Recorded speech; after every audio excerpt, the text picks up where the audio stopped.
Okay, guess what? I'm back. I'm back. Oh man, like the guest that refused to leave.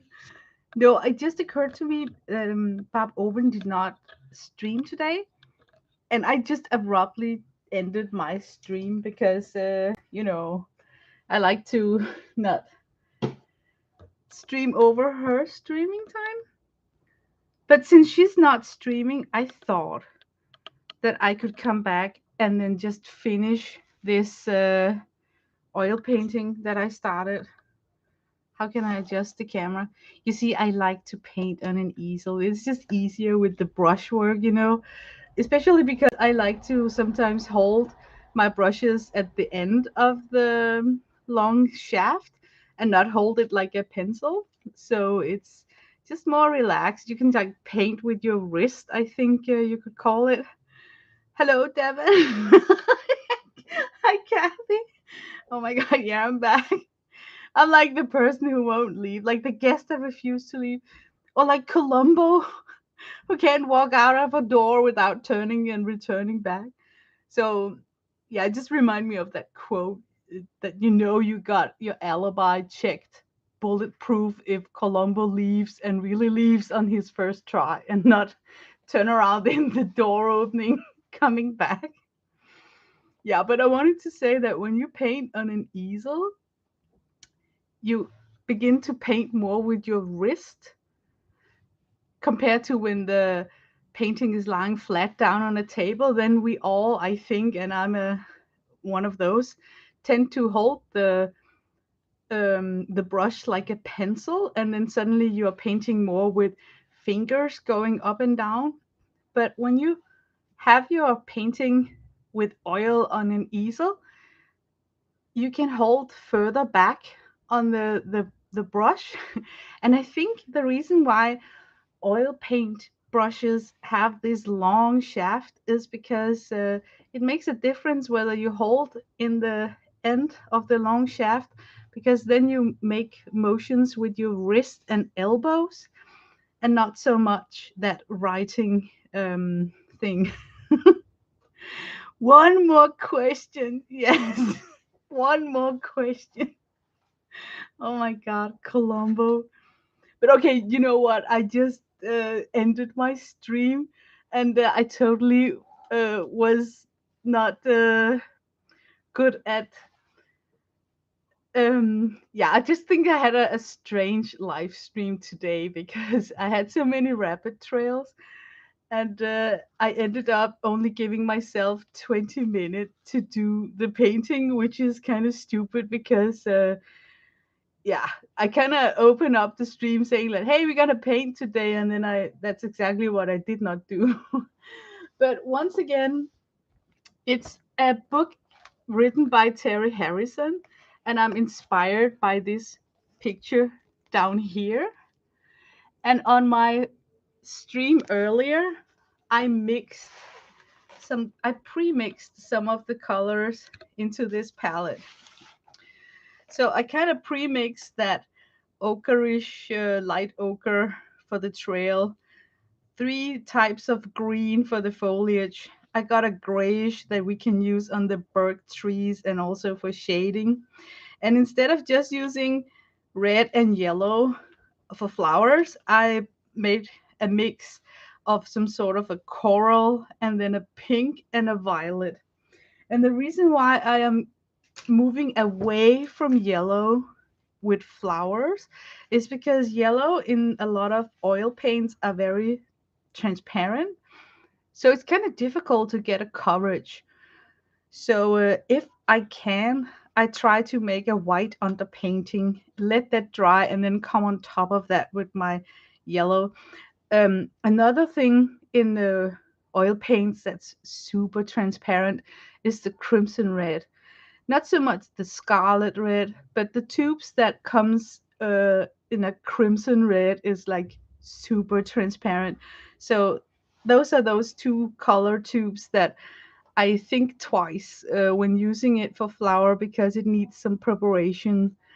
And if you don't want to come on top with white, you can always wipe off wet oil from your canvas and get the white from your canvas to shine through.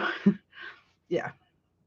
Here in watercolor, you can see that Terry also gave himself this white unpainted area before he plucked in his yellow flowers. So yeah, I think he might be struggling with the same. Well, on my stream, I managed to put like an orange blob right there, and then we turned that into a bush. So I think mine is definitely not going to look exactly like this, but I'm just going to feel inspired by this motif. The thing that interests me the most about this picture is that fence. I love the way that it's curving, and I want to enhance the shadows to make it cast long shadows. So that's what I'm going for in my painting. And this is how I think I like to use reference material. I don't want to beat myself in the head by trying to make a total rendition of this because I find that then I get insecure, I get upset. It's a struggle because I'm aiming for something specific. So I take it as just an inspiration. And what I do is that I look at the layers and I'm thinking oil now. I'm thinking that first I needed to put a sky. So I'm working from the back to the front just as you would when you're using acrylic. So in the background, you can see that there is some sky, and I got that on my canvas. Then I put in some water because that was convenient for me because I tend to have the paint from the sky on my brush anyway. So I try to coat this area. But there is actually an island. So now my next step on my canvas is to put in an island because all of those are in the back, and then also put in a very transparent shoreline, and then we can move to what's closest, which will be the trees, the fence, the trees, and then the pathway. The last thing to add would of course be the flowers down here, and not that painter's tape. Oh my, like I would paint that roll of tape anyway. But but that's how my mind works. Like I try to look at this as a layered object, so I know what to paint first and what to paint last, just before finishing it off. So hope that the picture stays in your memory, because I'm gonna put the book away. I'm gonna put it actually where I can see it the best, so that I can maybe, okay, whew, it's gonna stay there. Maybe I could have my palette in the frame. That would be awesome, right? Because then maybe you guys can see what I dip my brush into and what I put on the canvas. So if I try and sit like this, then that would be possible. Okay. You and Kathy are so good at remembering different paints properties related to their pigments. Oh, thank you. It's yeah,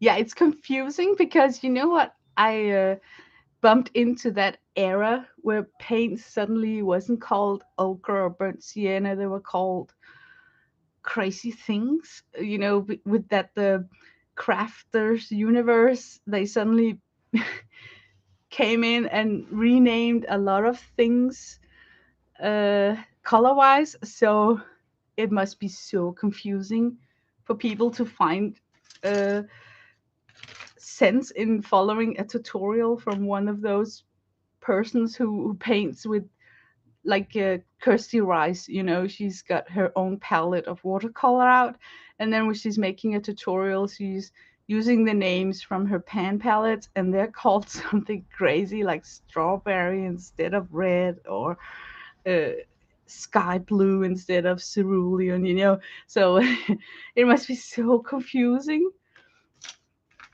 Okay. uh Okay, let me think here. Now I'm thinking about I'm looking at the picture, and the picture I got in my reference is rectangular, and I got a square. So I have decided that to make my canvas interesting, I have chosen to have like one third of each. And now I'm in a position where I can paint more ochre if I want more land to show. I can even put the horizon line upwards if I think I want to. But it is now that I have to make those decisions. I actually think that my composition would be interesting if I leveled up the ground a little taller, so I would have more space for, the pathway and the flowers and the fence. So I'm just gonna take that homemade greenish ochre and then start putting it in to where I think up here would be nice. And while I'm painting, I'm trying to load my brush with different colors while I paint so that it won't be just one color. And the reason for why I am doing this is because I need to learn to paint with fewer strokes. So instead of just painting one ochre edge and then come on top of it with a brownish and then a greenish, it would accumulate in strokes. So I need to do that as a habit. And now I'm taking one. I'm going to decide to choose to use just the tools that are gifted in this kit. So I'm gonna make this a blender brush. I'm gonna force this inexpensive brush by abusing it and making the bristles uh, like stand out. Can you see that compared to this is how it looked when it was unpacked, unboxed?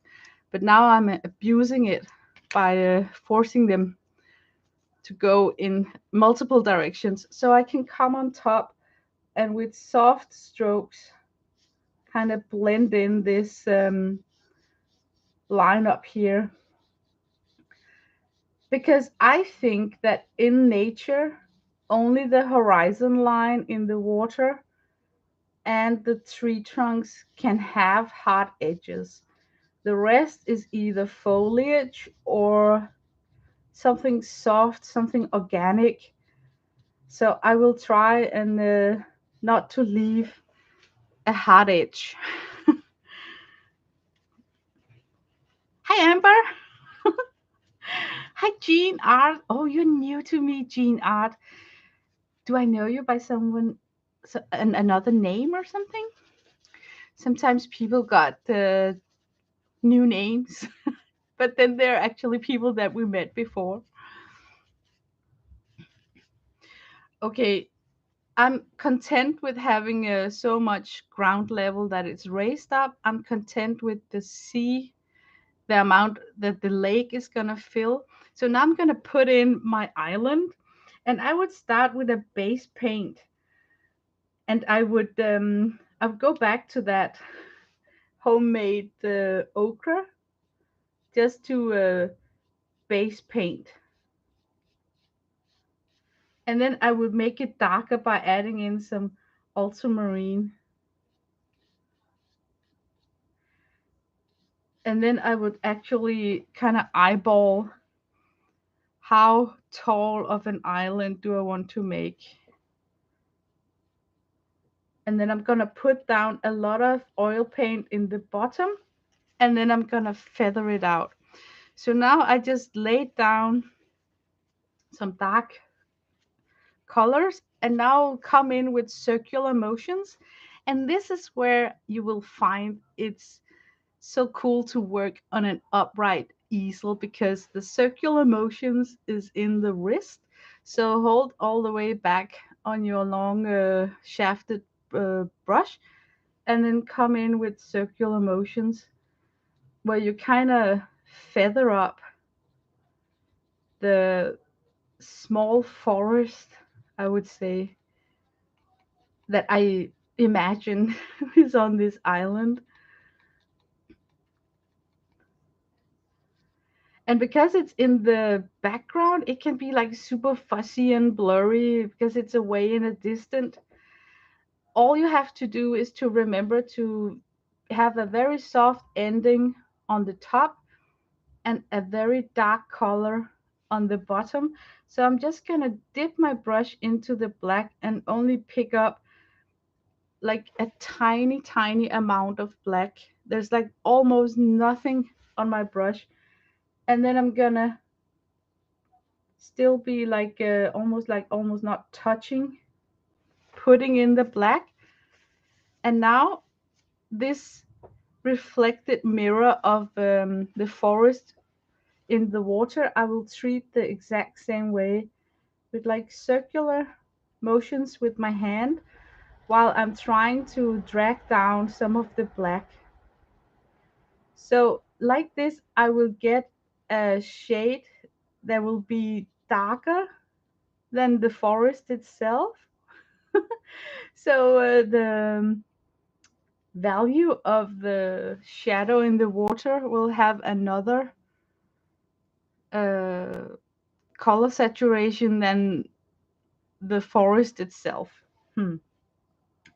If that explains it. I really would like to work with this strange edge that I gave myself. This bristle is like totally stiff. Just by doing like that.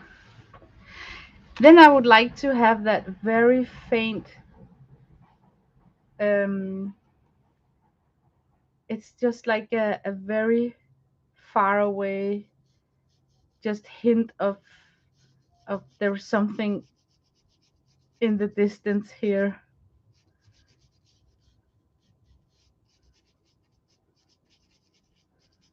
I don't even want tall trees or anything. I just want the hint of that lake ending.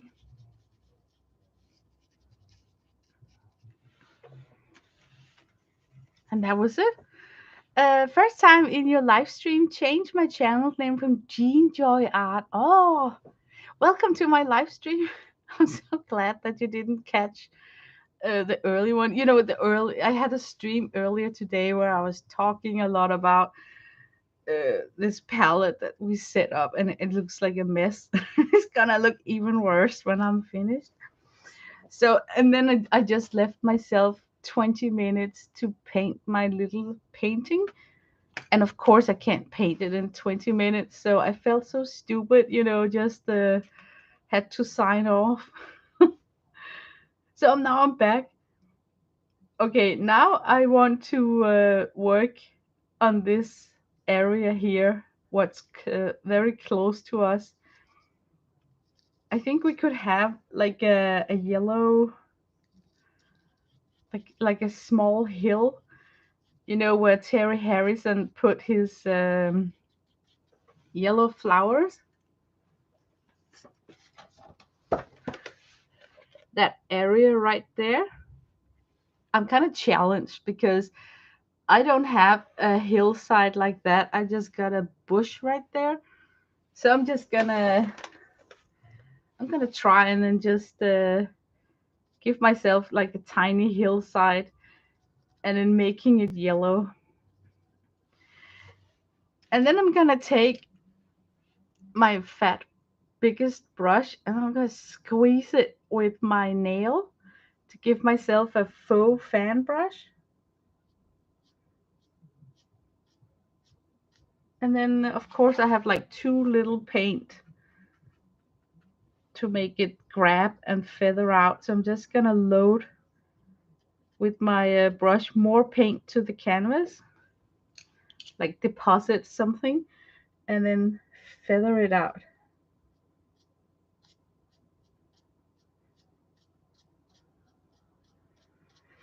And because oil is such a very like soft material, it will leave some striations, like streaks, and you probably won't be able to see them in the camera, but when you see it up close, it will have this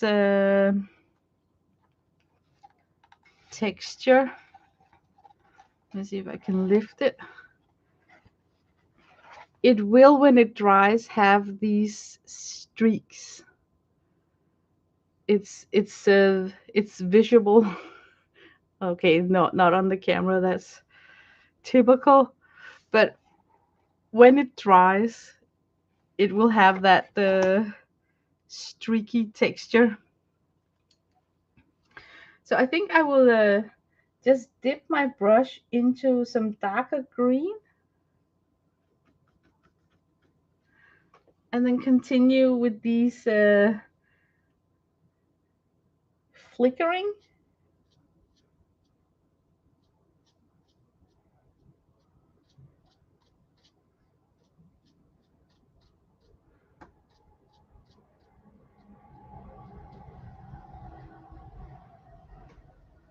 Yeah, so I got some variation right there. Thank you. Yes, this is oil paint.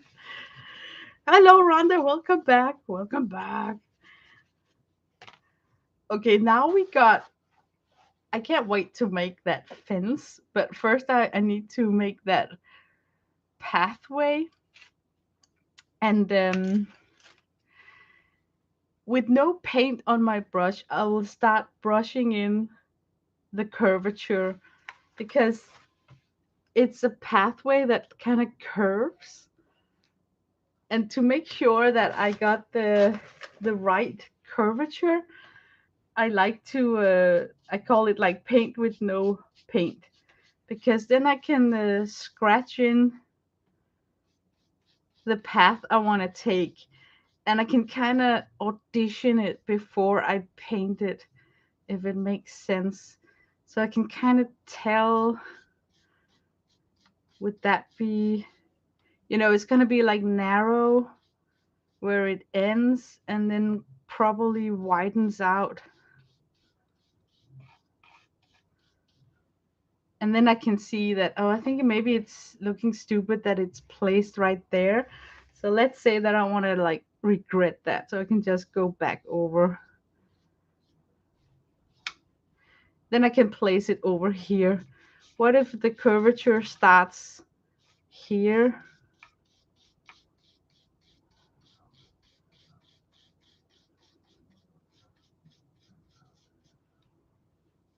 Yeah, I can see it now, like small, bright up here, and then getting more and more narrow, and then even turn that way. Yeah, I would like that. I would prefer that. So now I'm gonna come in with a bright color. So I'm gonna take that greenish ochre that we made for this and brighten it up with a ton of white. And then simply just try and do the same circular motion that I did before.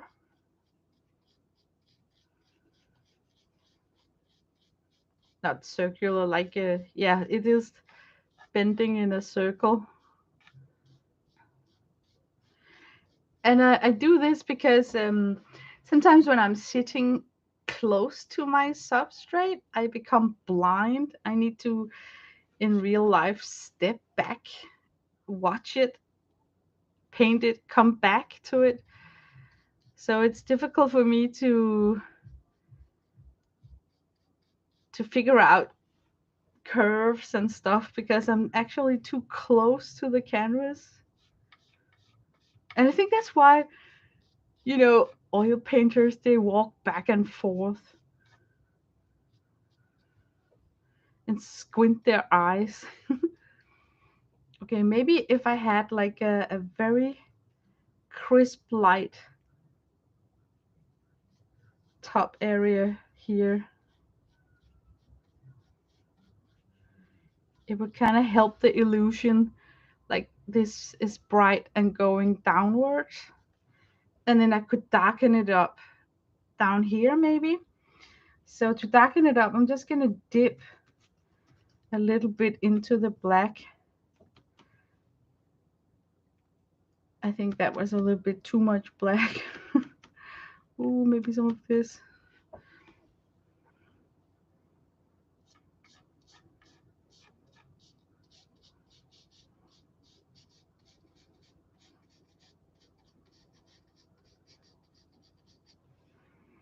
Maybe it needs a little bit green in it.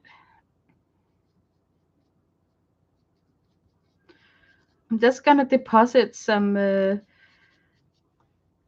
almost like green grass or something to indicate where this pathway is stopping, so that it helps my brain to. Yeah, that's better. I like that better. Okay. Thank you. You don't have the patience with oil. Yeah, it takes time. I like that you can correct stuff on the way. Like you can just change your mind and then shift gear.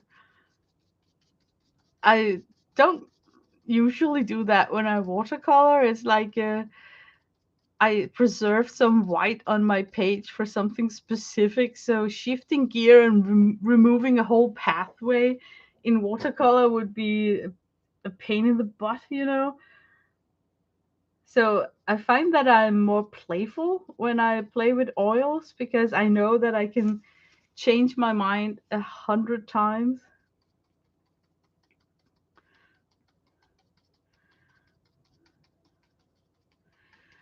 I just want to come in with some muddy stippling colors to indicate that this area here is not a pathway. So I don't want it to have the same color as that little pathway right there.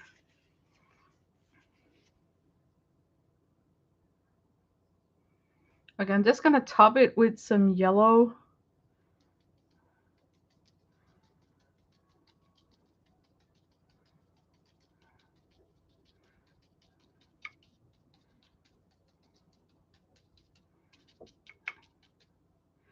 Yeah, that's nicer. It's like closer to.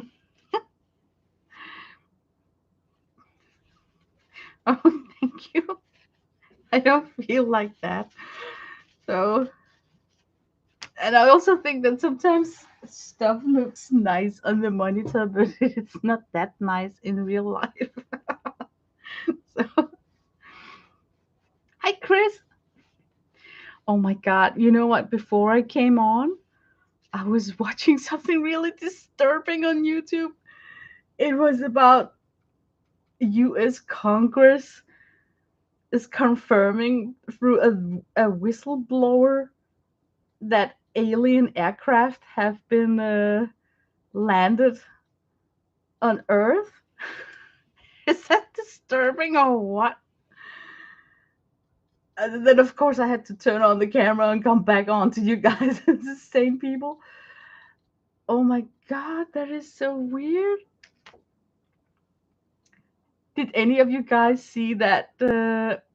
I don't even know when it was posted. It seems like it's like recently. Like it was just hours ago.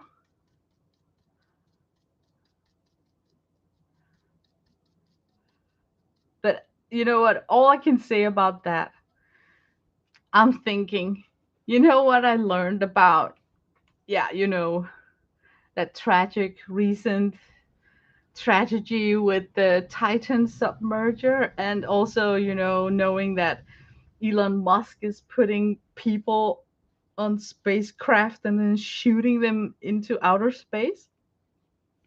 I think what I learned of all that is that there exists something called like a billionaire tourism.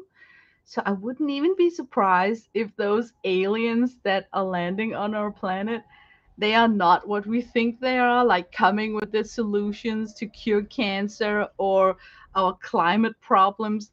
No, they're just like billionaire aliens on vacation. So suddenly you should be fearing that they're gonna crash their spaceship and blow up your house, you know? Oh my god. So, but I think it's disturbing.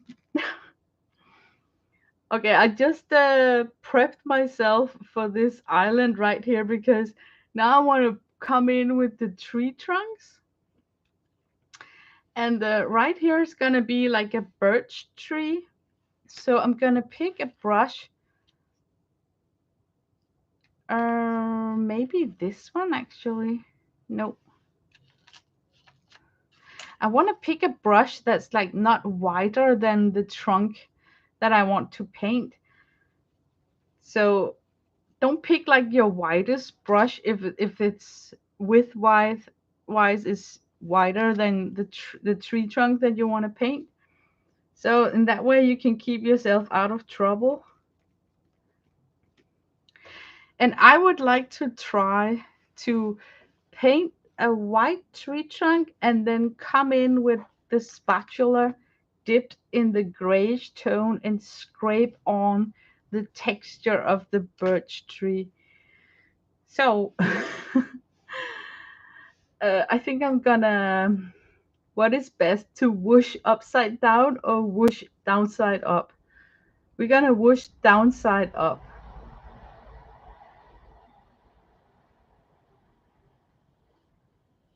Whoosh. We need another whoosh. I'm gonna try and whoosh upside down. Maybe there is a difference in how much pigments are going to be placed. That was like one tree trunk. And then the other one, I really like to go from upside and then down. And of course, I don't go like straight because nothing in nature is like really straight. Okay, I really must resist going like back and forth, back and forth. I will try and learn to leave it. Okay, this is gonna be fun. I'm gonna side load my spatula with something. What about this? Okay, I'm just gonna test it up here.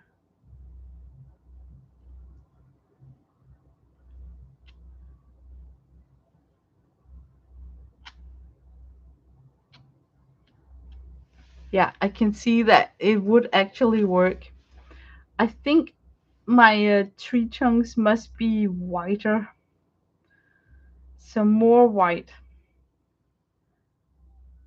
and hopefully in one stroke.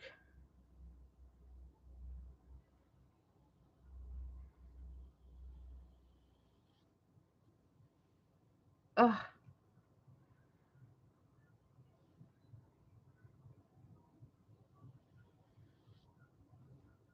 I think I need a couple of strokes. I'm almost like holding my breath. It's annoying that it's like the white is not potent enough, like powerful enough to be white white. So I think I'm just gonna run with that. Can I come in with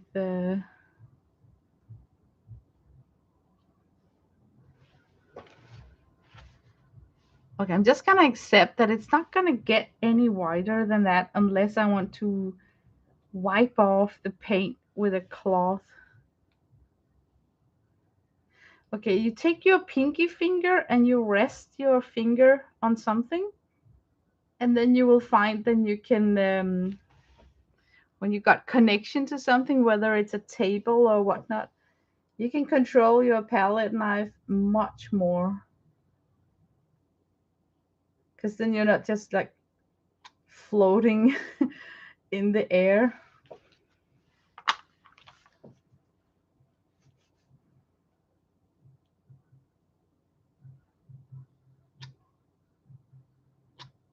Oh, I need to reload it.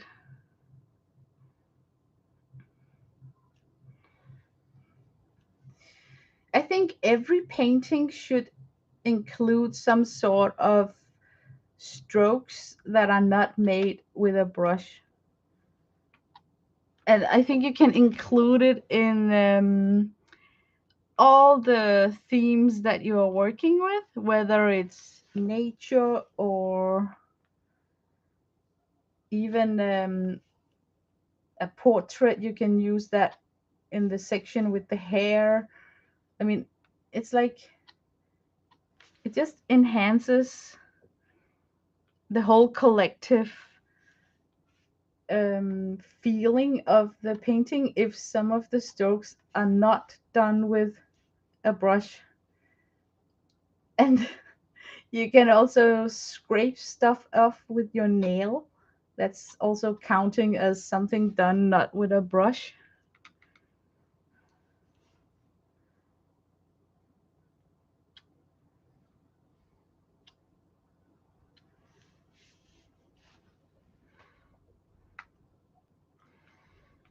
Okay, let me see.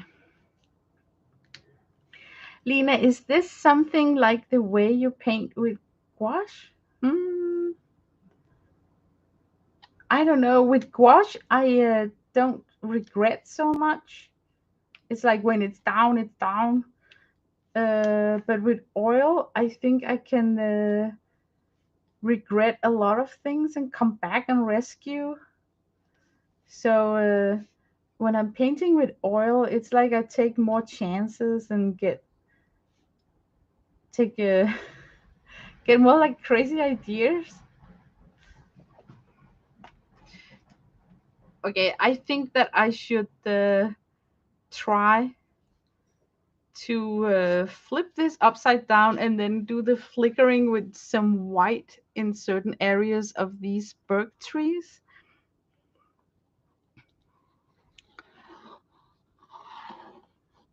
Hey, maybe gouache actually is a gateway to acrylic and oil.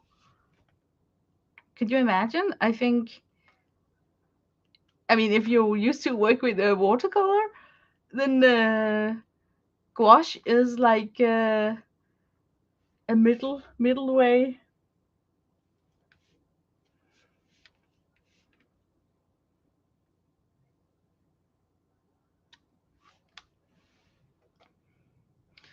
Oh, yeah, the trees looks better. Now I'm in trouble because I can't hit it when it's down there. I need to lift it up somehow.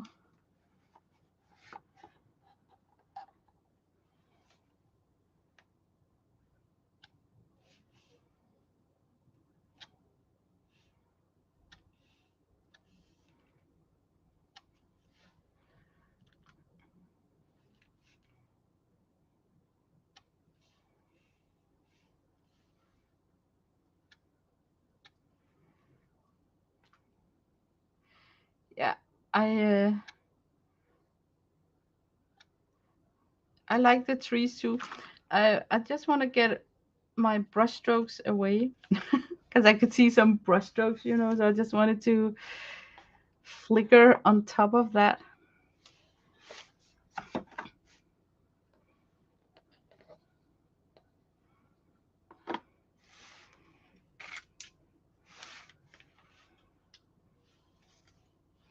Okay, time to clean. I am such a pig. Oh my god. All this mess with paint. This palette is gonna look like a war zone when I'm done with it. Just so you are warned. Okay, I got some white on the tip of this brush. I don't want to waste it. So now I am scouting where could I possibly put down some white. How about if we make like it's very bright up here, we could make it brighter.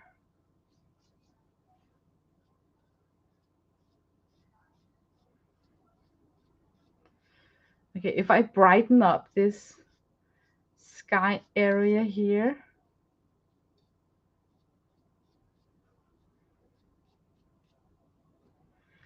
I could kind of explain why this should be lightened up with a highlight, right? That would kind of make sense.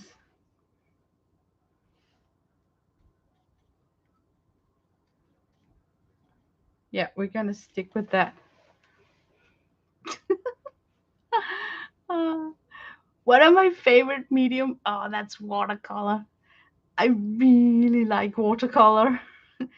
Yeah, gouache is the child of watercolor and acrylics. Yeah, there is a this connection, like a good transition medium. But you have to admit, it is so relieving to when you work with something that's water soluble that it doesn't matter if you hit your keyboard or your pants or your chair, you can just wipe it off, you know. But when you're working with acrylic or oil, you need to be a little bit more careful with the if you drop a brush on the floor, you need to clean it up immediately, you know. So okay, I got one tree in. Now I want to put some branches on it and some leaves, and I'm gonna show you a trick. Okay, we're gonna look at our brush selection here, and then we can immediately tell that some of them are not quite the same, but almost. This is our selection. I would dare to claim that these two right here almost look the same. It's just the length of the bristles that are different. So I want to take this one that's got like the shortest length, and I'm gonna cut down with a pair of scissors and remove a lot of hairs so I got something that looks like a liner. So let me get my scissors. And don't cry for this brush. I mean, I would rather have a liner and a small brush than I would have like two identical brushes that can only do the same. So I would rather do this and give myself a new tool. So what I do is I just hold back what I don't want to cut, and then I'm freaking just gonna cut it with a scissor.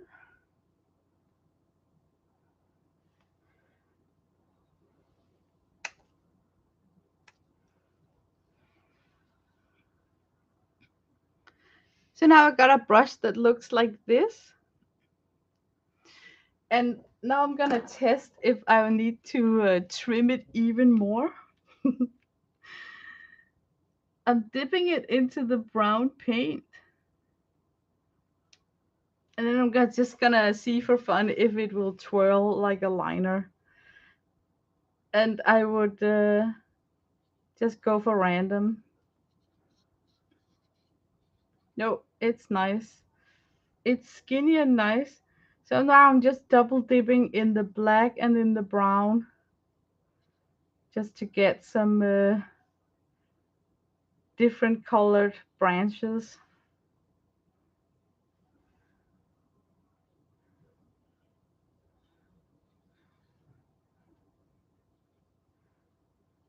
And I really dislike making branches. I think they always look so weird when I do them.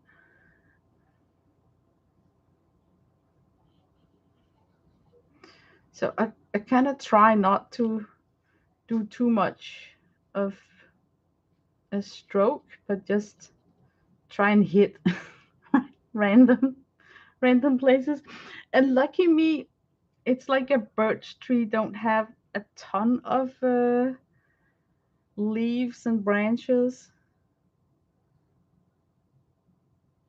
on top of, in the beginning of them. They can be like really bare stems.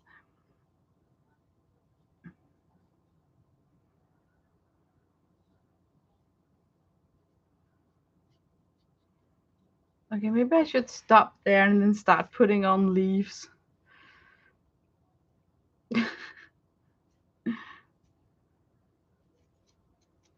Okay, I need some leaves, and if I had to do this in watercolor, I would take something like a Deerfoot stippler and then start stippling in some leaves. But I don't have a Deerfoot stippler in this set. And basically, the construction of a Deerfoot stippler is based on a round brush cut in a slant. But I only have like flat brushes. So I think what you can do is that you can take two brushes and merge them together. No matter what you do, you will get an uneven, crazy application. Do we all agree on that? So it's going to be like unpredictable. Yeah, you can test it on your table surface. One is getting more pressure than the other, which means that you won't have like a mechanic human touch. It will be a different touch for every second application. And that's the crazy we are going for now when we have to make leaves. And I like to give myself a double mix. So I have like a bright color and I have a color that's green, and then I have the step out of it. So I take the green, and a step out would be the green mixed in with either some yellow or some white. So I'm just going to take, just for the fun of it, a little bit of white in there also. So I just deposit the original green there, some yellow, and then a little clump of white. And then I'm simply gonna dip and rotate two brushes at once to get that rounded Deerfoot impression.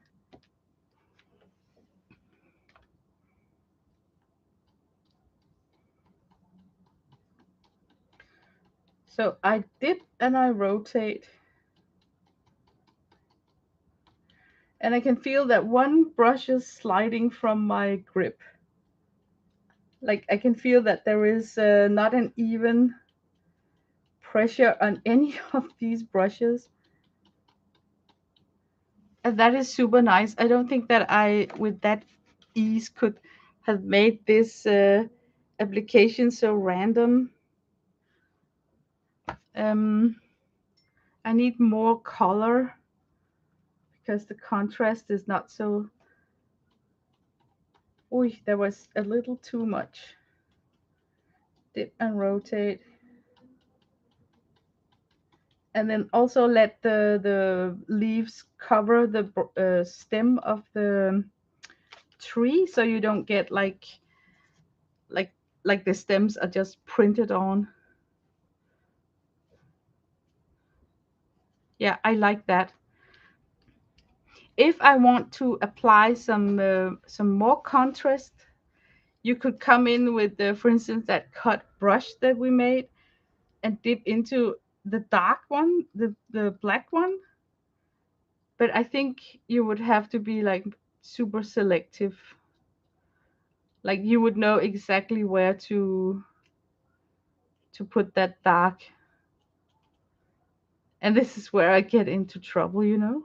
like like then it becomes like man-made. Like if I sit and fiddle like this, I take out off the randomness of it. So I rarely think that I should fiddle like that.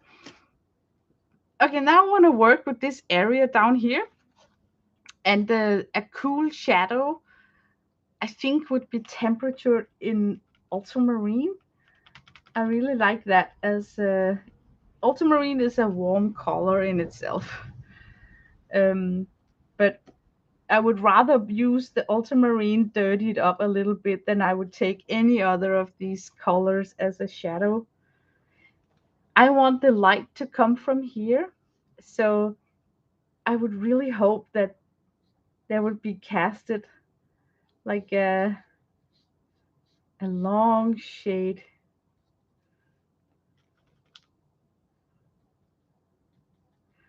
And I'm just gonna work my way up to the tree. And then a little bit of black, and then the ultramarine.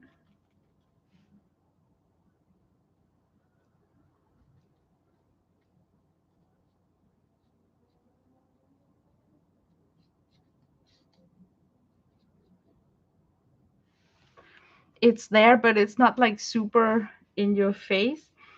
I might need to work a little bit more with it.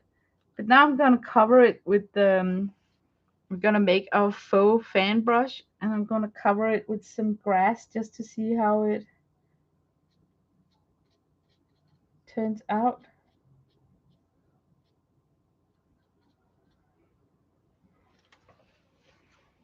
Yeah, it could look like that actually. That's not bad. Maybe a little bit of dark in the center here.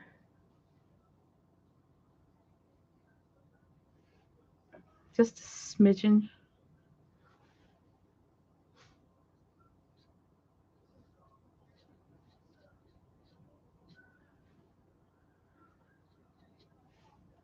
Oh, I wanted more.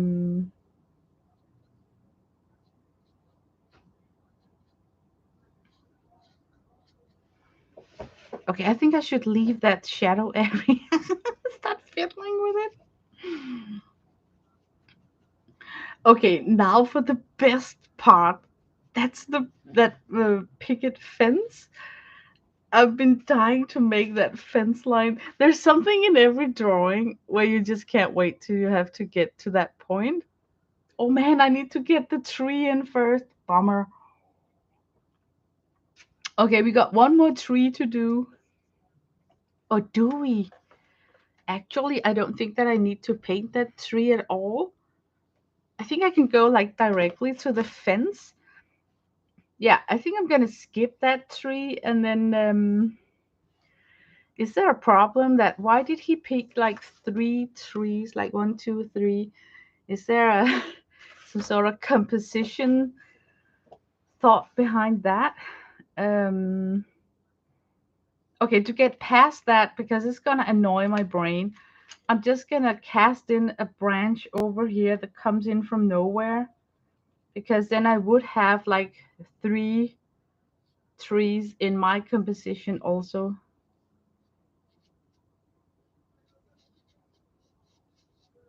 You never really know why the real talented artist chose their composition. You just know that they works, you know. So I'm not gonna mess with his choices. So back to my homemade Deerfoot stippler here, and this time I think I should have changed color on the leaves. So I'm gonna dip it into this homemade different kind of green, because this is apparently a different tree than a birch tree.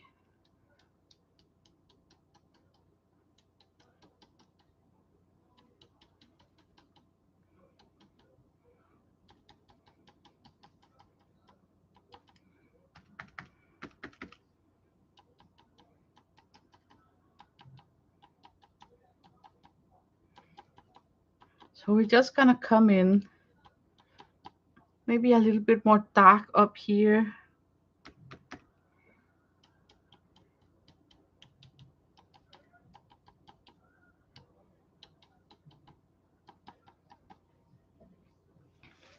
Yeah, it's different. It's kind of, it could be darker. It could be darker. So let's take more of that original green and see if we can. What I would want is some leaves that looks different than the birch tree.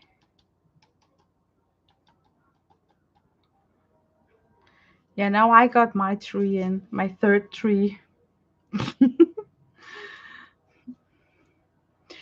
The brush composites for compensate for it. Okay, no need for the tree. The bush compen. Oh my god, is there a translation? A translator? in the room. I know exactly what you mean, Kathy. The bush is compensated for a third thing, but it's okay with me that I have that one. So now I can go directly into the, oh no, maybe I should make small. No, I can make the flowers after the fence. I really want to make that fence. Can you feel it? Okay, this is the best part.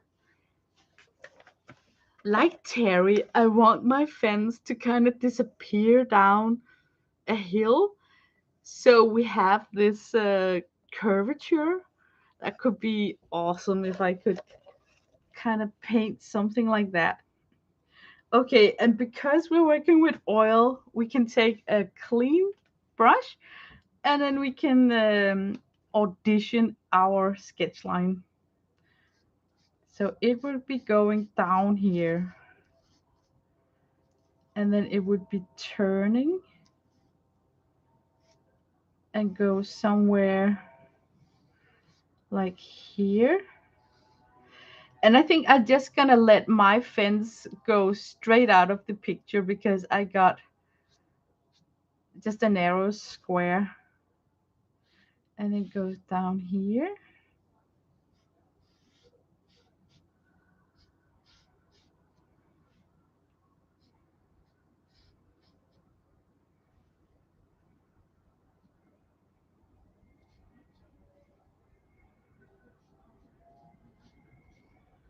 And this is where it starts to disappear.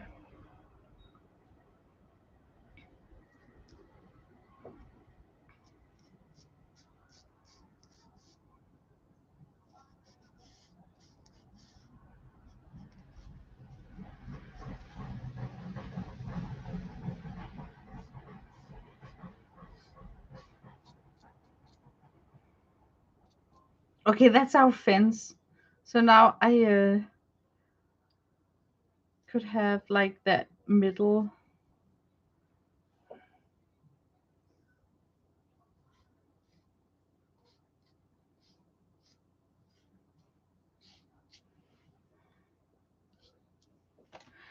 Okay, now I got some really good guidelines to how I should do it. So now it's just adding in the highlights and the dark tones.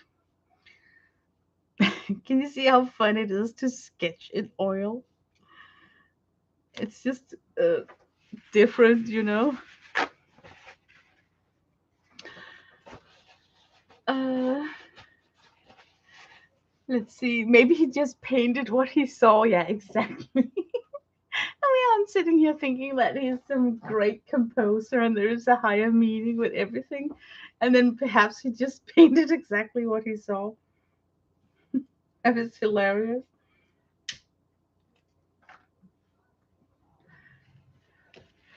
Okay, I think it would go easier for me if I started putting in the highlights first. And I know it's a little bit opposite of what you would probably do.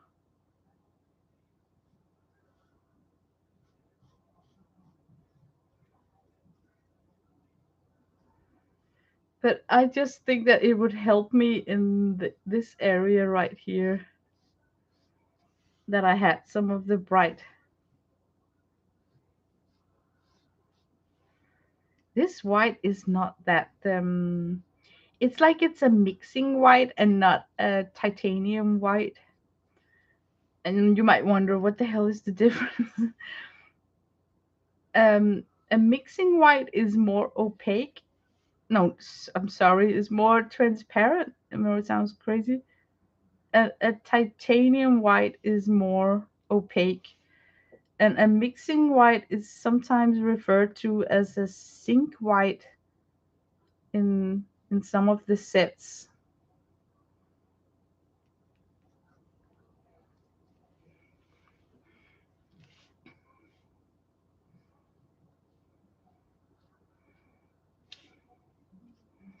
I'm just gonna build this up slowly by adding in the highlights and then the dark tones. And then hopefully I will not start making the fence poles fatter and fatter and fatter because they need to be like skinnier and skinnier the further out we come. Okay, that's some of them. Had to take the dogs out. Oh, of course. um, okay, now I want that really dark. Why is it so funny to make this illusion with the shadows and everything? I don't know. It just is.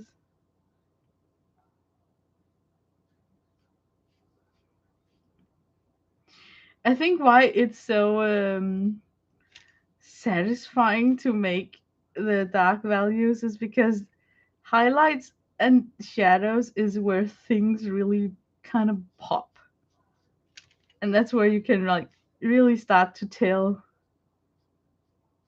what you're painting. So it's always a pleasure to put in those two values.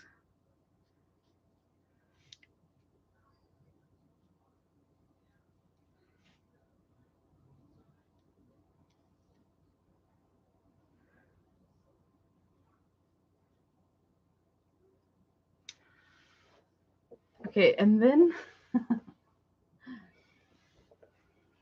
now we need our homemade brush. We need that tiny, tiny bristle thing,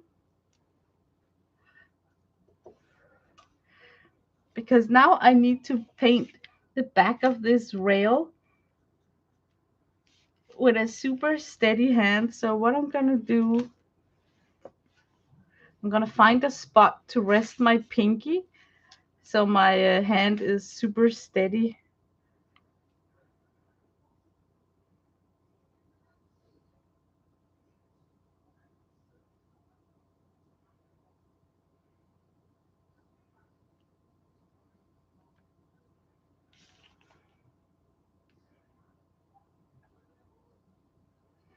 And then of course I'm gonna hold my breath, right? That's like rule number 2.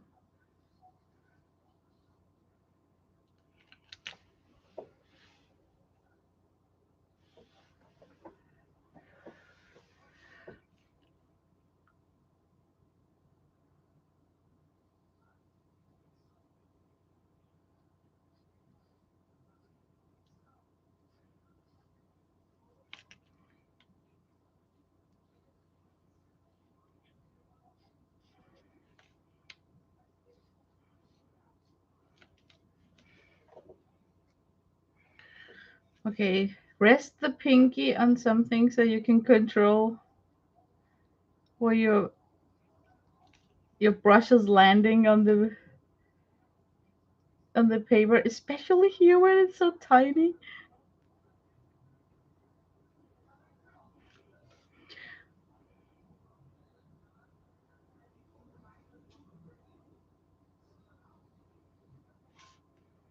But it's sometimes the detail that makes the whole painting. So even though that it's like a pita to make, especially in this, then oil suddenly becomes like super greasy medium to work with. You know, like you feel you're skating around.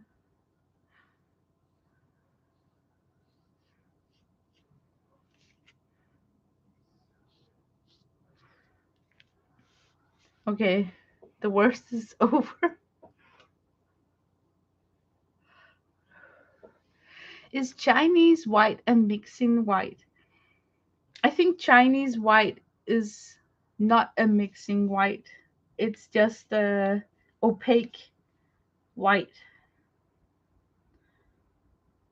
But maybe it's great to have Kathy back. Maybe she knows more about that the Chinese one. I just distinguish between zinc white and titanium white.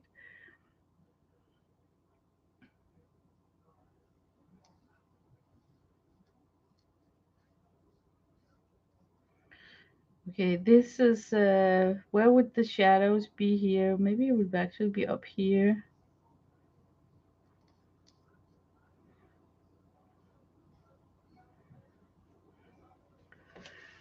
Okay, done with the railing.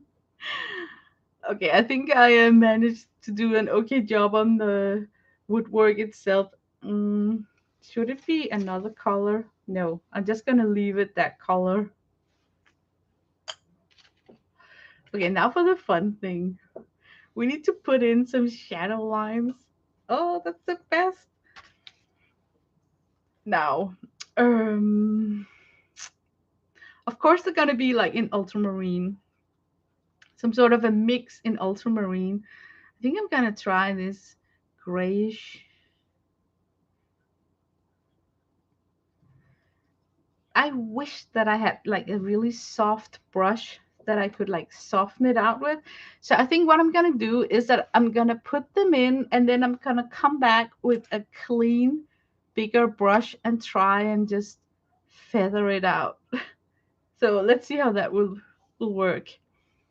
But the sun is up here, so it's not gonna be like straight line across here. It's gonna be like angled the same angle as the tree line or the shadows from the birch trees. So let's see. They're going like in this direction here. So parallel, a shadow from this would go in this direction, right? Maybe even like this.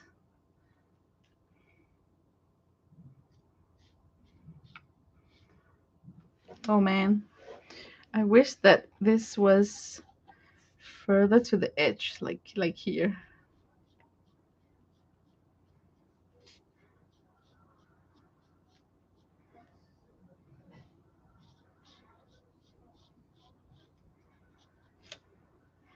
Okay, and this would be like maybe like here. And over here, I'm actually in doubt whether you would have any shadows so distinct because that bush is covering up the most. I try to make the value for where the shadow starts and where the pole ends the same. So I just loaded a brush with something really dark. I'm just gonna try for fun to see what happens if I try and let that fade out a little bit. You know, sometimes shadows are like really strong when they're close to the thing that casts them, and then the value kind of blends out and become not so dark the further they are cast out. Maybe that one was too dark actually. Like here you can't even tell where is the post ending and where is the shadow starting. So you really need that dark indication here, I would say.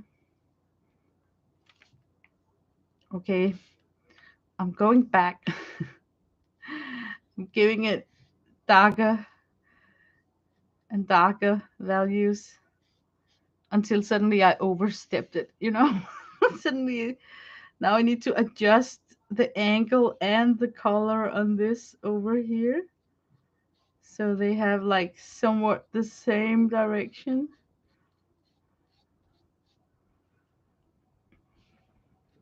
Okay, I'm gonna stop there. Oh my god, this was fun. This was really fun. Let's see. You have never used Chinese white? No, me neither. Chinese white. I'm thinking oil pastel from Paul Rubens. They had two sticks. One was called Chinese white, actually, and another one was just called titanium white. Maybe that would solve the question because if one is titanium white, then we know that would be like the opaque white, right? And if the other one was called um Oh no, or maybe I'm rambling. Should I get the set? Okay, I'm gonna take the set and see if it solves the question.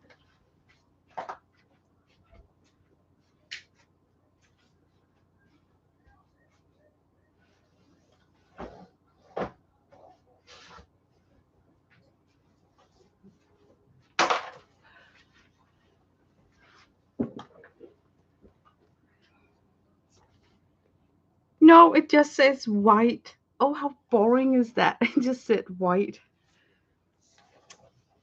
Ew. Maybe there is a no. No, okay, this one is totally written in in Chinese. But this would actually be a set where they could have included something they named Chinese white.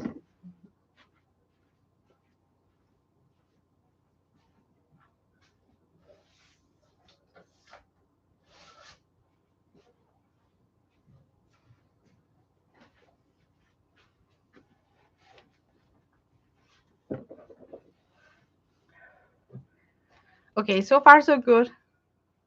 Now I have this brush right here, and I'm gonna add a little bit of yellow on top of this pathway, and I can test how good it is to feather.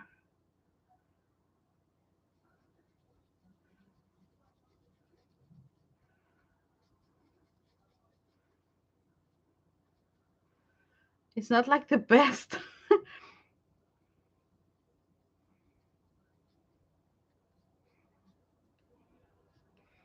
mm,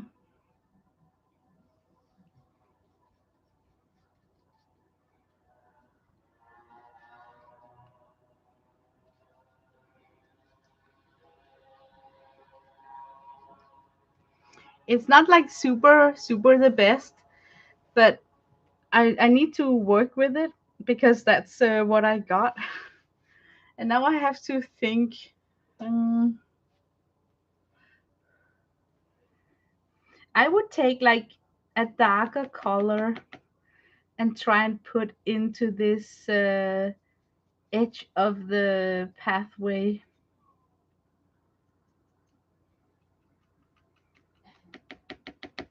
I think I'll try and tap it in to begin with, and then see if I can feather it out on the pathway.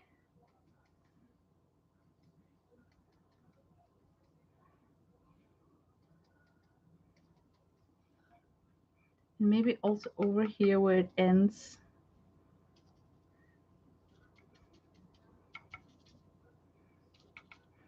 Okay, let's see if it will feather.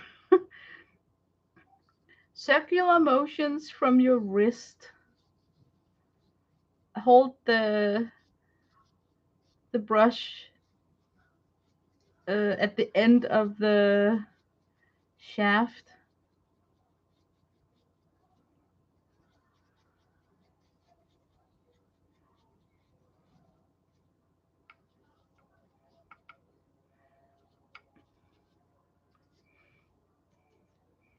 A little bit of ultramarine maybe.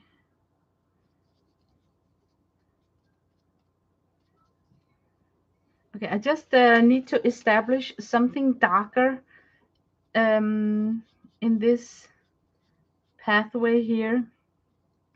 And if I had a different kind of brush, something that would, with a very soft bristles, I would be able to blend this like a seamless blending. And now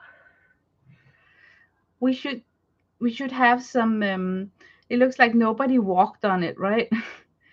So we're gonna have some ups and downs on this.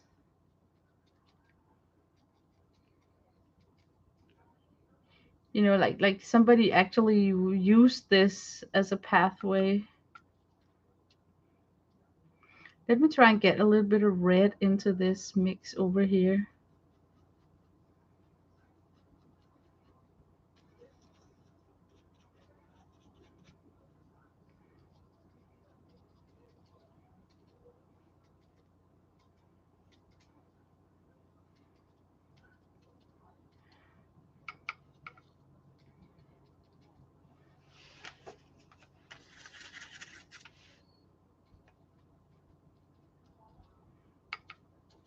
Okay, I'm tapping like stippling because I'm afraid to disturb these shadow lines. But then I know that I have to go in and do something about them because they're like too man-made, they're like too straight, so they need to be softened out.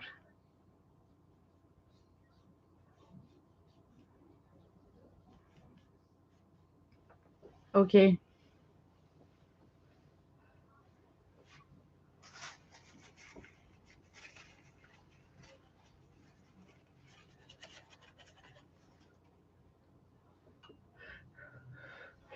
Oh, thank you.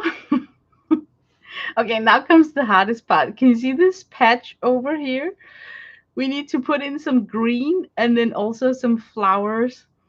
So let me see if I can scoot this up so I can work on the corner of this canvas.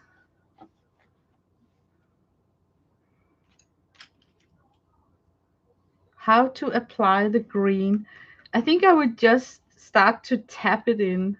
Tap, tap, tap, tap, tap. And then I will go whoosh, whoosh, whoosh.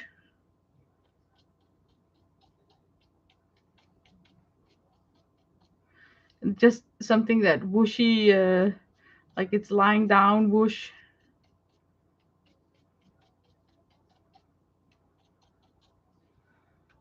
Let me see if I can replicate that. We can tap, tap, tap, tap, tap. And then whoosh, whoosh, whoosh.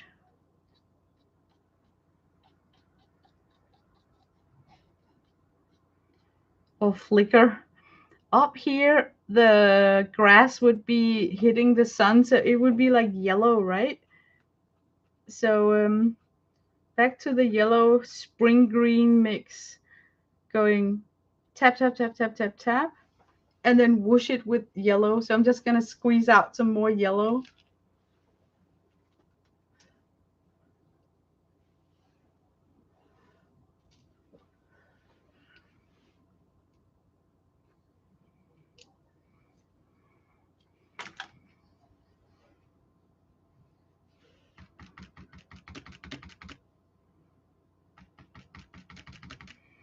So I'll go whoosh, whoosh with the yellow.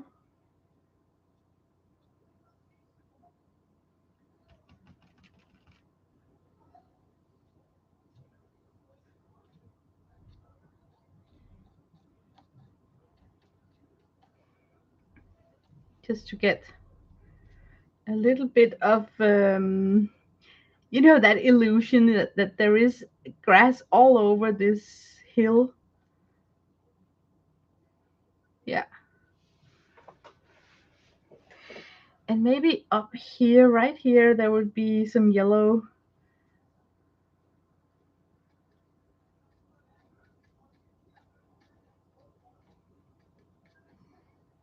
Right here. Okay, now for the hardest part. I need to put in some flowers. Oh man.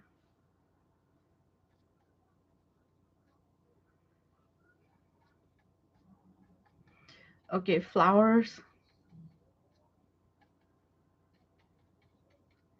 I'm just for a second going a little bit crazy with this yellow right here. I kind of like that value right there. Okay, how would I do the flowers? The flowers. Hey, Kathy Arbor, can you like transmogrift yourself over into my room and paint these flowers for me? Okay, back to the one, uh, like the destroyed brush, because now we need some sort of a liner. Um, I'm just gonna drink some juice.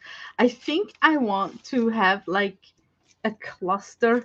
So first, I think I want to paint in some darker colored stems and then go on top of them. Mm.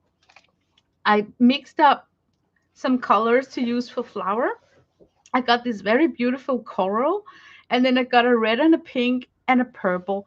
And of course, the purple, I'm thinking, are they called gladiolis? Like it's a stem and then it's almost like a triangle shaped crown of flowers. So because they're so tall, I think I would plant them over here. And they're like really heavy, so they could maybe tilt a little bit, even though in nature they probably stand up straight up. Okay, let's go for an uneven amount, like one, two, and then a third one here. That's a good start. Oh my god, look at that fat line right there. not, that's very delicate.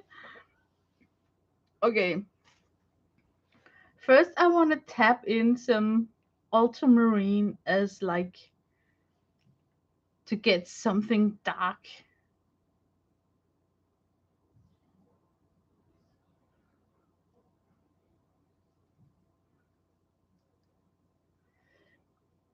So I'm just imagine that they have like a shadow that's turned away from the light where it wouldn't be so bright. So of course in these two they it would be in this direction, and this one is partially shaded by the bush, so the shadow would be in the opposite direction. Okay, now I got like that darker shade in. So now I think I should come on top of it with this mauve purple color. See if I can make.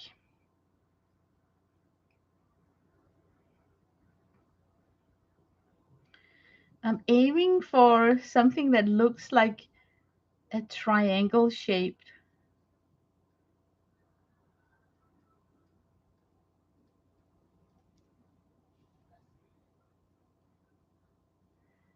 I think that was a little bit too fat. I mean, compared with the fence.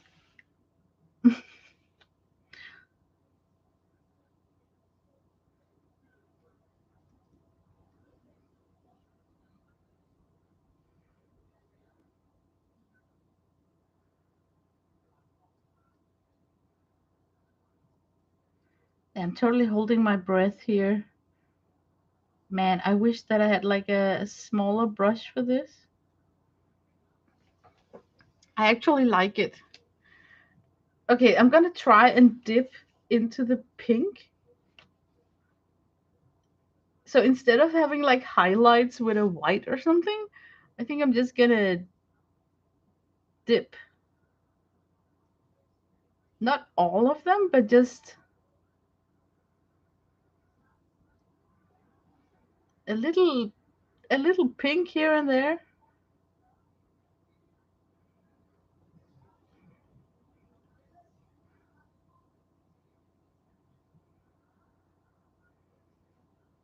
And then some rogue. Oh my god, I dropped my my brush. And then some rogue pink unexplained for things down here.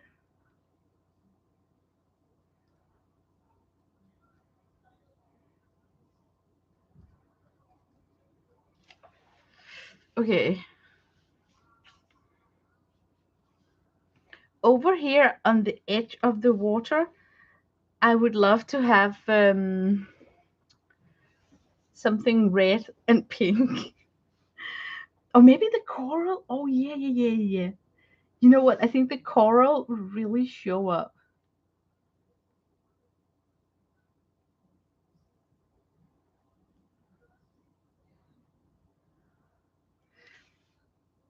Okay, I'm thinking tulips. I know it's not like a spring, but I'm thinking the way that tulips would like some standing straight and some of like bending a little bit. One, two, three, four. We need like a fifth one. And somehow we need to make that really tiny line. and it's impossible for me to make such a tiny line. So I would take a spatula for sure, and then scratch in the stem for those.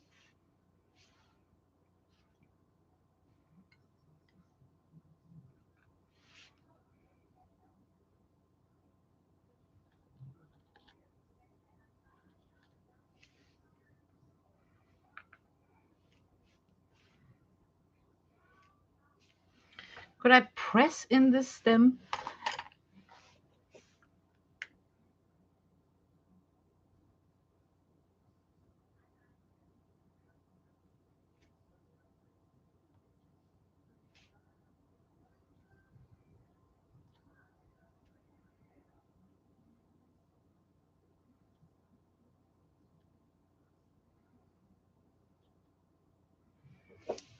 Yeah, I like that pressed look. So I think I'm going back to these and just give myself something that's pressed in.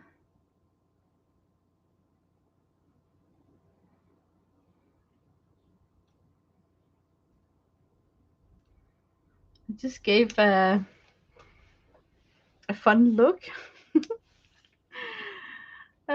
I like those bright flowers right there. I want to keep the illusion of it's a whole bed of those coral flowers. So just gonna make an appearance of some of them here without stems, but then it's like they're like in this whole area right there. Okay, now for the oh, thank you, Kathy. Now for this area right here, and it could be a focal point. Can you see that? Can you see how like all your attention is drawn to this area right here? So there's better be something really fantastic right there. That's really bothering me. Oh my god, that's bothering me. Mm, I'm thinking something fantastic. We have this whole area here. It's actually a lot. You know, like it can make or break the whole feeling of the painting.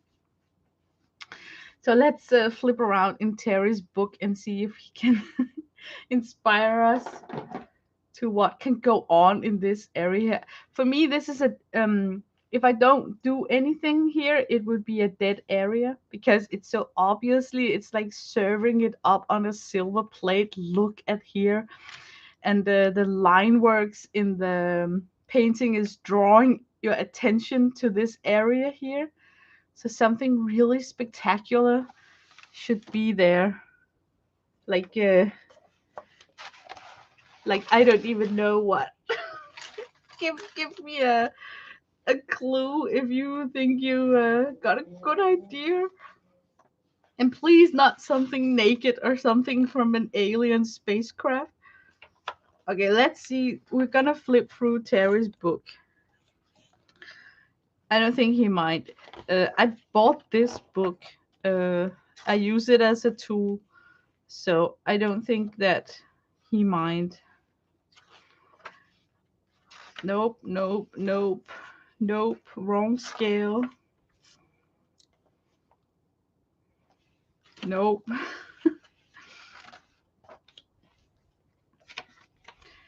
That's some interesting white flowers. Hmm.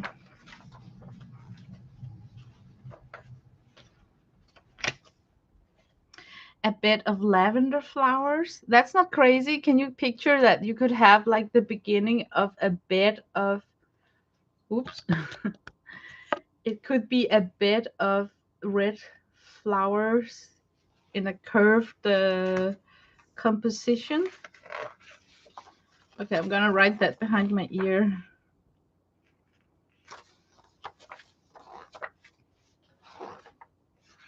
Come on, Terry. Something wooden, like a like a broken down bench or something. Okay, that could actually be like the hint of a bench. So it's like a place people sit and look at the sunset. Hmm.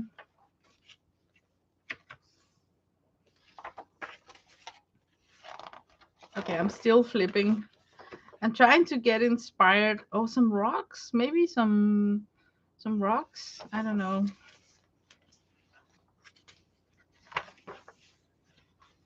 Sky, sky. This is the one that we are painting. This is just about sky.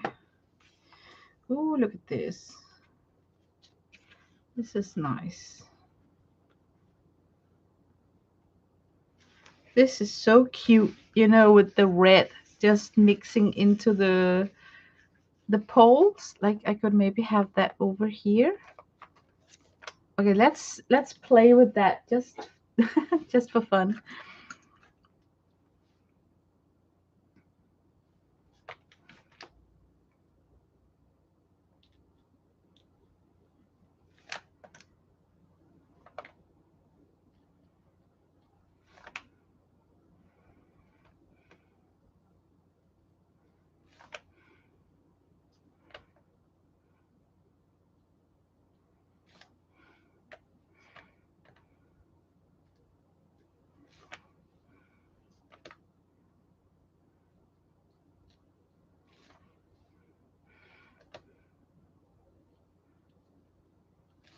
And these are like turning in different directions.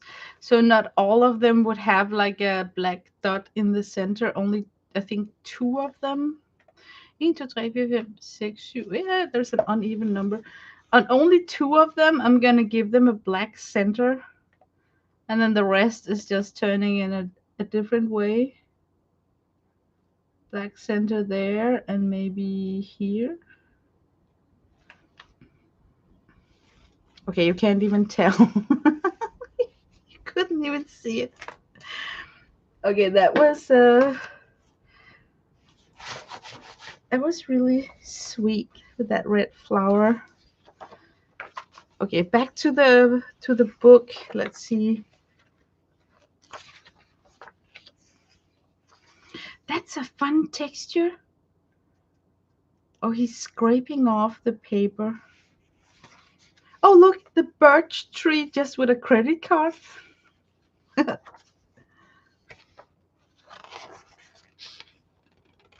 Oh man, he's got like a sea of poppies.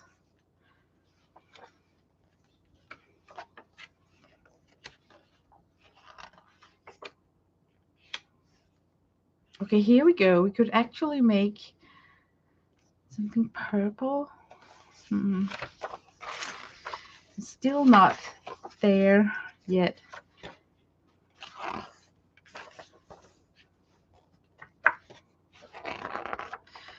Okay, what if we end up with a rock there? What's interesting about that rock? Could it be like a Viking rune rock? Now I feel I'm in the end of the book. Yeah. We have some rocks here. Hmm.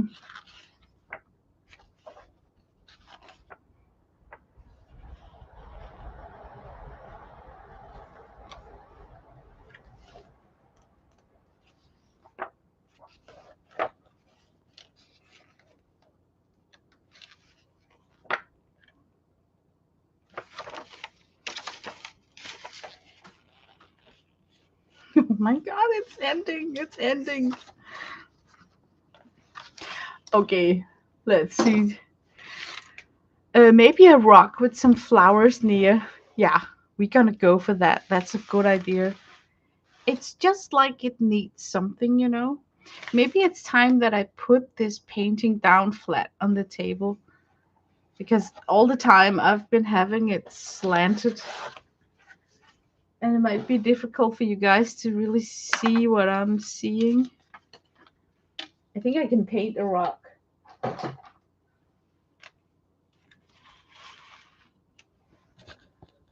That was some weird light I got. Let me see if I can get some more light. The colors are looking so crazy in the screen compared to real life.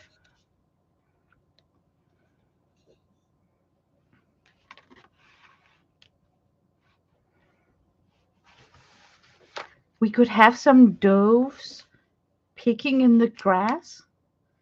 So like how tall they have to be like this tall. That's not a lot. I just feel that this is like a focal point. Yeah. So let's make some rocks. Let's see if I can do something about this light so you can have it in the same light that I have.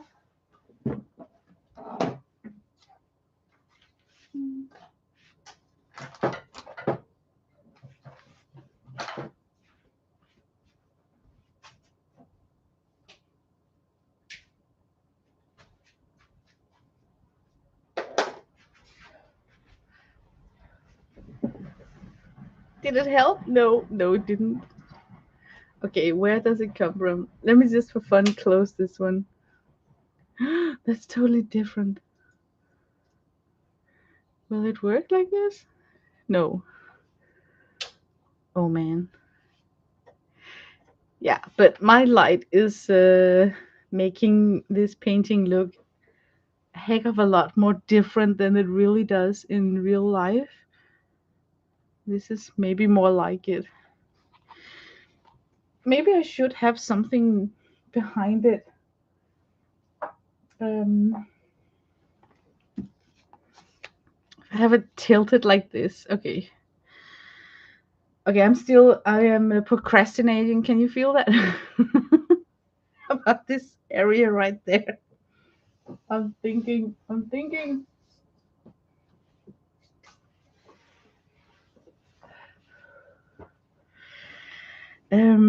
Okay, we're gonna make some rocks and then some flowers around that. Or is that? How about if we put a bird up here, looking down at a bird standing on the rock and then flowers around it? Then there is like a story, you know? Yeah. Let's try that one.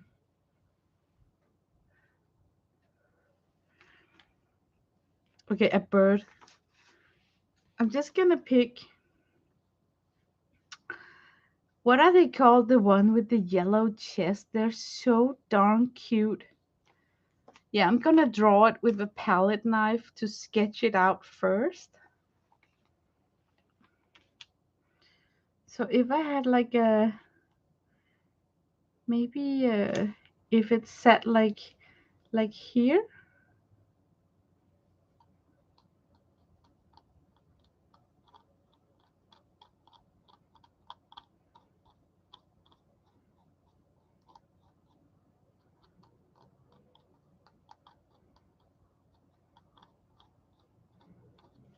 Yeah. Man, it's gonna be so small. There's a slight chance that it's just gonna almost like disappear. But I'm going for it.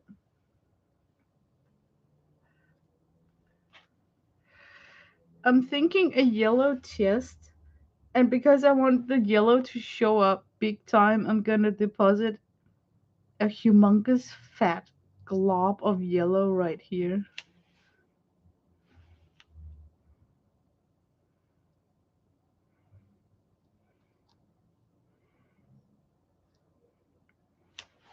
It's not even fat enough.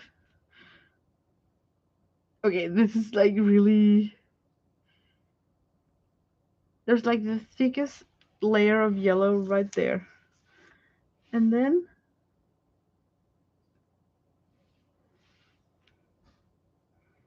I'm gonna come in with a round head.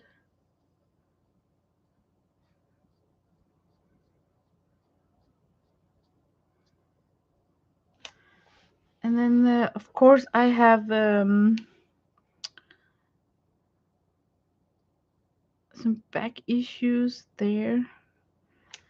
Of course, I have issues with that orange or reddish beak.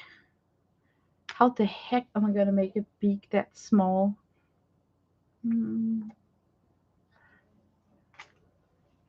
Let me try with this spatula. I'm gonna give it um, a red beak because that's just the easiest for me.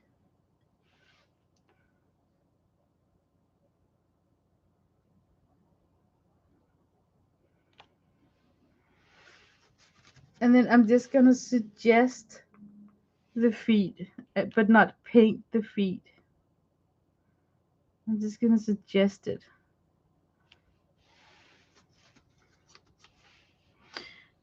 And then I'm gonna drag the feet out to be the shadow of the whole creature.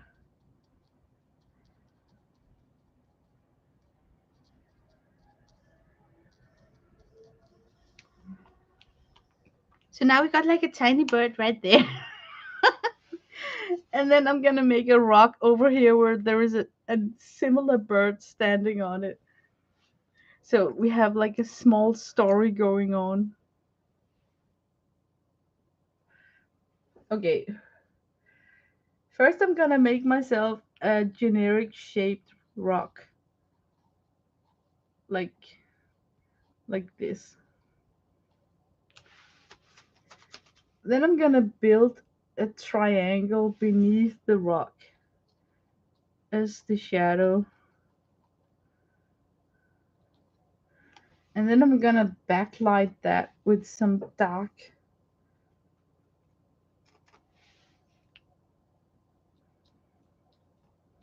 And then I'm gonna marry it to the ground. And then I'm gonna feather it out.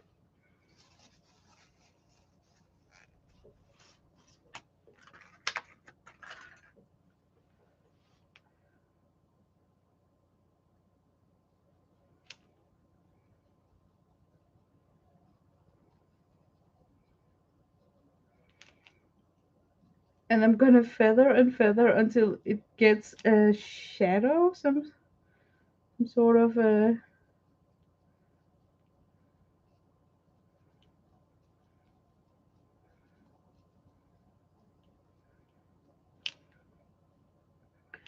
Okay, we got a rock there.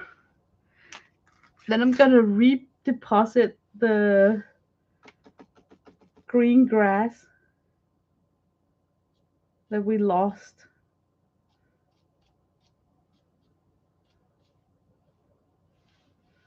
Yeah, now it's totally like merged into the background. And then we're gonna put the bird. No, the flowers first, the flowers. Okay, we learned that stems made with the spatula wasn't that crazy.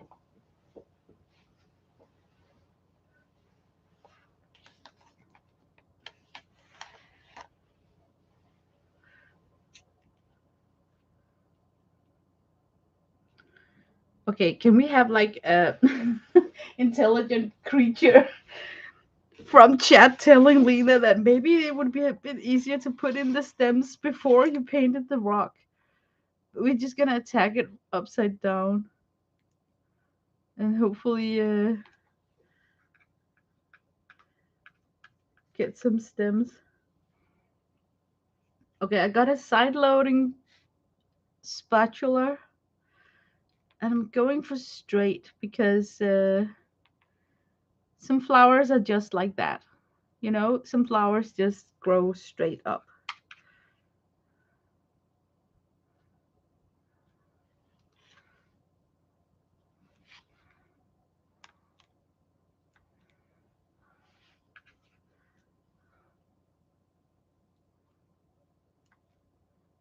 Oh man, that was a little bit chunky.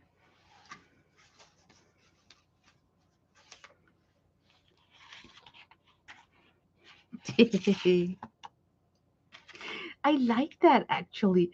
It could be like a thistle. You know those purple,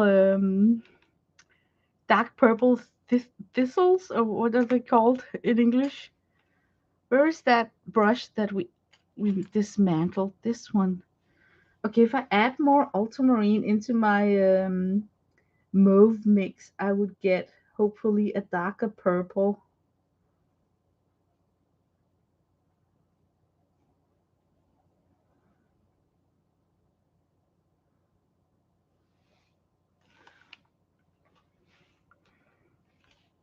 Okay, I'm gonna get a darker purple here, but I kind of think, yeah, it's gonna disappear. Can you see that?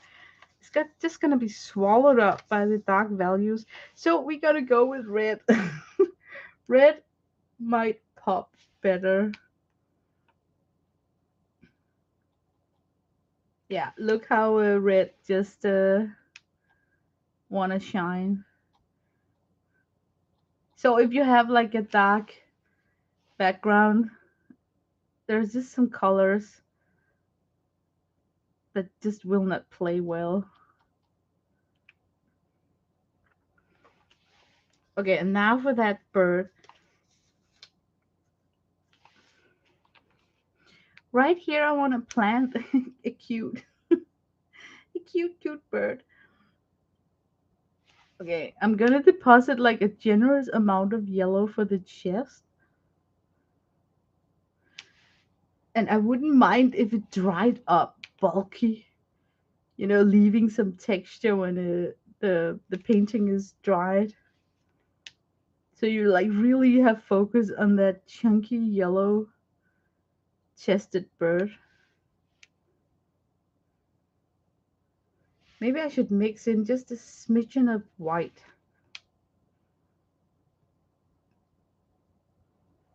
Oh yeah, look how the white just brighten it up. We're gonna mix in just a smidgen over here too. And maybe also on the top of the head. Oh my god, I'm playing with fire. you know, when you are like painting with a blunt object, you're just asking for trouble, right? Okay, and now the blue coat.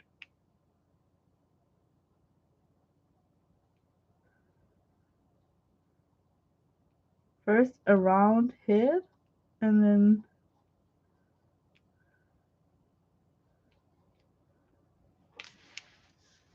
we're gonna have that the crazy beak.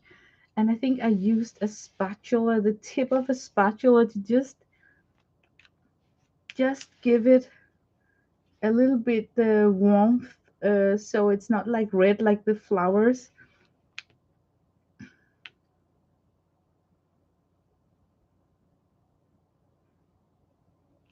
Okay, we got we got it hinted in,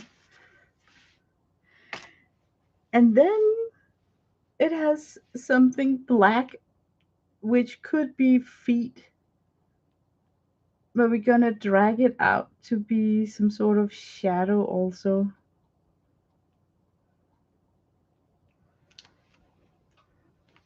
That is so stinking cute. Now I feel that it has some sort of a story. I would say that I'm finished. I need to oh, I have never signed oil painting before. Maybe I should try and see how that feels. Would you could you like scrape it in? No, I don't. No, I don't dare to sign it. I'm not gonna sign it. I'm gonna ruin it with my crazy letters. Yeah, I like this a lot. I think it's finished, and I would have loved to have shown it on the live stream, but I just got really like I distracted with my own rabbit holes.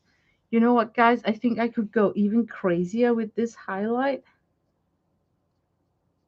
Having like the widest highlight right there.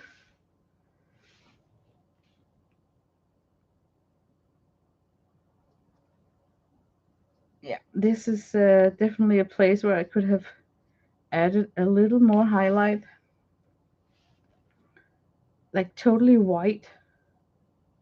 Look how you can drag the paint into a string almost, really emphasizing the wood in this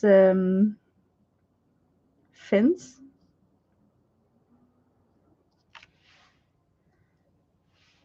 Oh my god, there's like a ton of highlights that I could have placed here.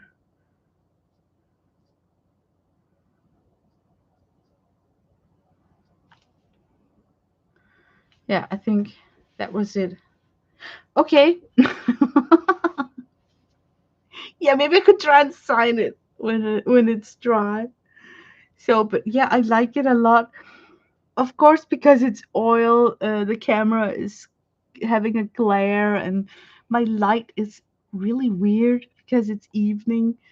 But I need to take a picture of it and put it on Instagram so you really can tell the true colors, because I can see that they're kind of almost like washed out by the screen.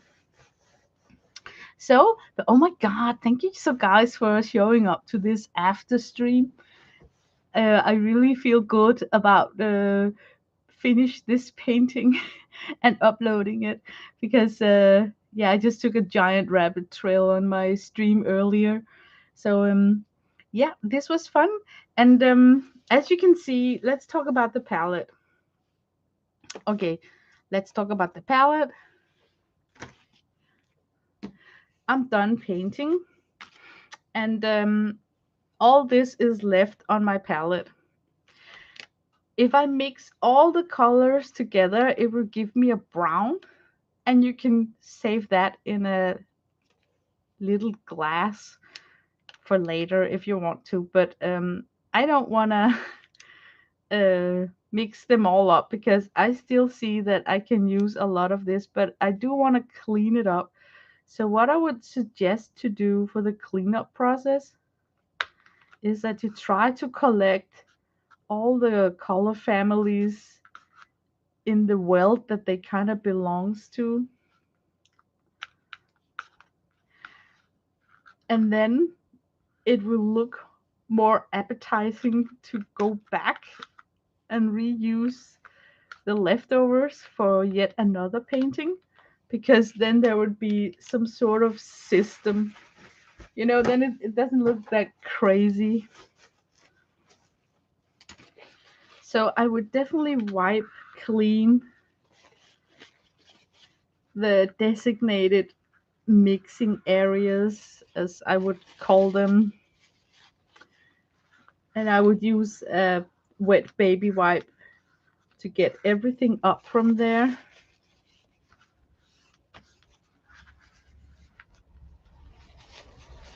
Okay, I'm not doing such a thorough cleaning. Of course, I'm gonna clean it more than this when I'm off camera. But what I also would take is, you know, a thin coat of paint dries quicker than when paint are gathered together in a sort of a clump. So I would go and clean off all these thin applications that's lying on top of here, because they would simply just dry first.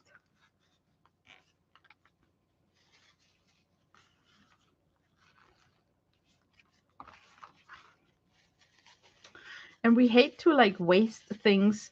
So I think it would be a shame to just mix them all together into a brown puddle, because who says that you can use such a huge brown puddle in the future for anything? So try and remove all those thin applications where you mixed on the edge.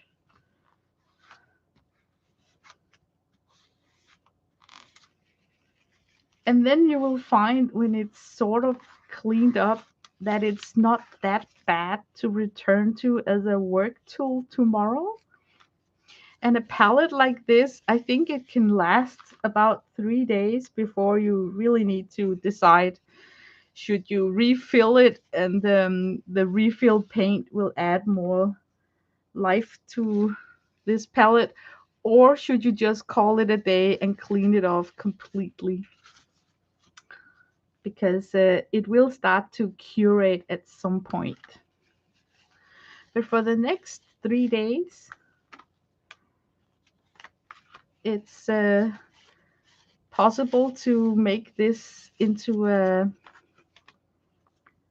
work tool that still makes sense, because you still have some sort of guidance to where the colors are situated, and it's not all muddied up, even though that you did some convenience mixes.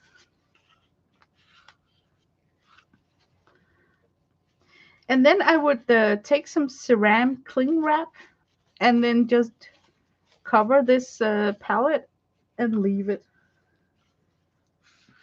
At first I would, like, of course, with a baby wipe, totally clean off these. But that's how I would address a palette like this when I'm done painting. So thank you guys for keeping me company on this Friday evening. And like I told you guys earlier, try not to use chemicals to clean your tools as much as possible. I mean, if I'm using less chemicals, I just kind of feel better. So if I know that I'm returning working with these brushes, I would simply just soak them in find a little glass or something, pour up. You can even use like linseed oil or other kind. I even would think that you could get away with using cooking oil to soak your brushes in. I've even heard about painters who soak their palette in water to prolong the life of a palette and even brushes. But I wouldn't soak these in water. I would soak them in some sort of oil, and then I can use them once again for the next painting session. Yep, that was just it. Thank you guys. The after party is where is that? You know what? Now I'm gonna get off and then I'm gonna just binge watch about that alien aircraft that apparently have visited our planet. So, but have a nice weekend and see you on Friday. So, bye bye.